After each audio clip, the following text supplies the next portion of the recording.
നമസ്കാരം. ഇറാനിൽ സാമ്പത്തിക അസന്തോഷത്തിൽ നിന്നും തുടങ്ങിയ ജനകീയ പ്രതിഷേധങ്ങൾ ഇപ്പോൾ അന്താരാഷ്ട്ര നയതന്ത്ര വാഗ്വാദങ്ങളിലേക്കും സൈനിക മുന്നറിയിപ്പുകളിലേക്കും നീങ്ങുന്ന സാഹചര്യമാണ് നിലവിൽ രൂപപ്പെട്ടിരിക്കുന്നത്.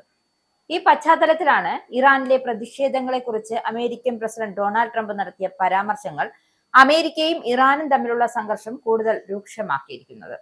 ഇറാനിലെ സമാധാനപരമായ പ്രതിഷേധക്കാരെ അക്രമപരമായ കൊലപ്പെടുത്തിയാൽ അമേരിക്ക ഇടപെടുമെന്ന ട്രംപിന്റെ മുന്നറിയിപ്പിനെ ശക്തമായ മറുപടിയുമായി മുതിർന്ന ഇറാനിയൻ ഉദ്യോഗസ്ഥർ രംഗത്തെത്തിയിരുന്നു.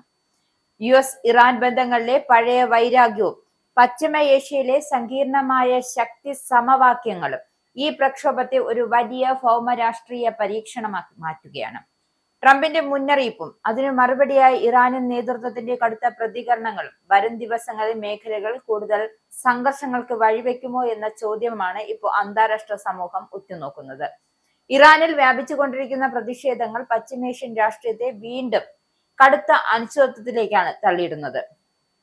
ട്രംപ് നടത്തിയ പ്രസ്താവന ഇത് ഇറാനിലെ ആഭ്യന്തര പ്രശ്നങ്ങളിലേക്കുള്ള തുറന്ന ഇടപെടൽ ഭീഷണിയായിട്ടാണ് ഇറാൻ വിലയിരുത്തുന്നത്.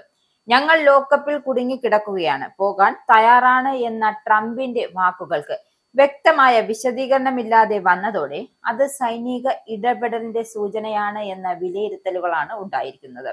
ഇതിനു മറുപടിയാണ് ഇറാന്റെ മുൻ പാർലമെന്റ് സ്പീക്കറും സുപ്രീം നാഷണൽ സെക്യൂരിറ്റി കൗൺസിൽ സെക്രട്ടറിയുമായ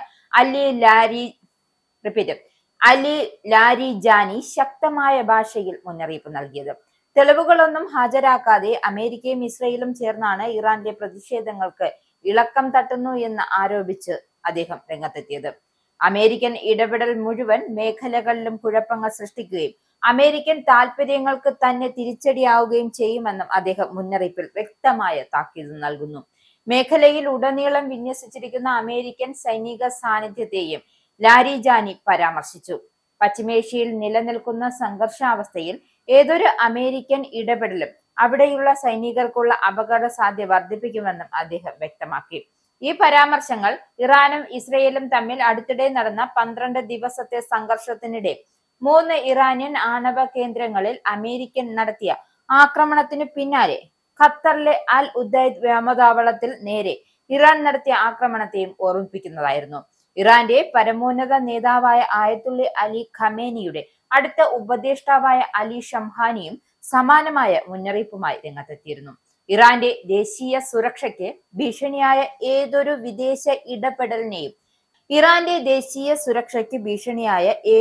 വിദേശ ഇടപെടലിനെയും ശക്തമായി നേരിടും എന്നായിരുന്നു അദ്ദേഹത്തിന്റെ പ്രതികരണം.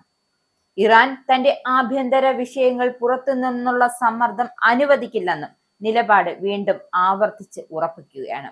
അതേസമയം രാജ്യത്തിന് അകത്ത് പ്രതിഷേധങ്ങൾ കൂടുതൽ ശക്തമാകുമ്പോൾ ഞായറാഴ്ച മുതൽ തുടങ്ങിയ അശാന്തിയിൽ സുരക്ഷാ സേനയും പ്രതിഷേധക്കാരും തമ്മിൽ ഏറ്റുമുട്ടലുകൾ കുറഞ്ഞ 7 പേർ കൊല്ലപ്പെട്ടതായുള്ള റിപ്പോർട്ടുകളും ഉണ്ട്.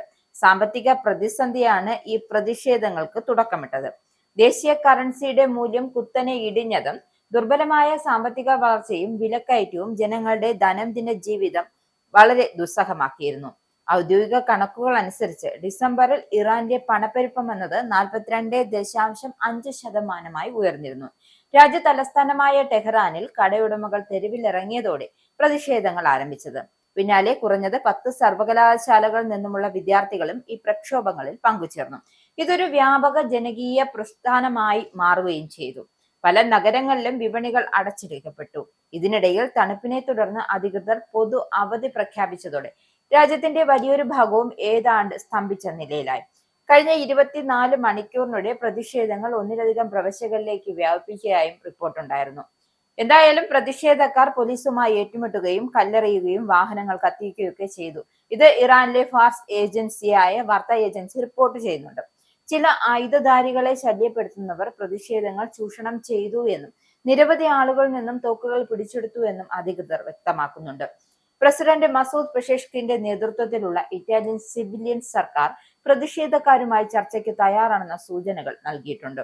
എന്നാൽ ഇറാന്റെ ആണവ പദ്ധതിയെ ചൊല്ലി അമേരിക്കൻ പാശ്ചാത്യ രാജ്യങ്ങളും ഏർപ്പെടുത്തിയ ഉപരോധങ്ങൾ മൂലം രാജ്യത്തിന്റെ സമ്പദ് വ്യവസ്ഥ വർഷങ്ങളായി കടുത്ത സമ്മർദ്ദത്തിലാണ് പ്രാദേശിക സംഘർഷങ്ങളും ഇസ്രയേലുമായുള്ള സമീപകാല ഏറ്റുമുട്ടലുകളും ഈ സാമ്പത്തിക പ്രതിസന്ധിയെ കൂടുതൽ രൂക്ഷമാക്കിയിരിക്കുകയാണ്. ഇതെല്ലാം ചേർന്നപ്പോഴാണ് ഇറാനിലെ ഇപ്പോഴത്തെ പ്രതിഷേധങ്ങൾ വെറുമൊരു ആഭ്യന്തര രാഷ്ട്രീയ പ്രശ്നമായി മാത്രം കാണാൻ കഴിയാത്ത ഒരു അവസ്ഥ ഉടലെടുത്തത്.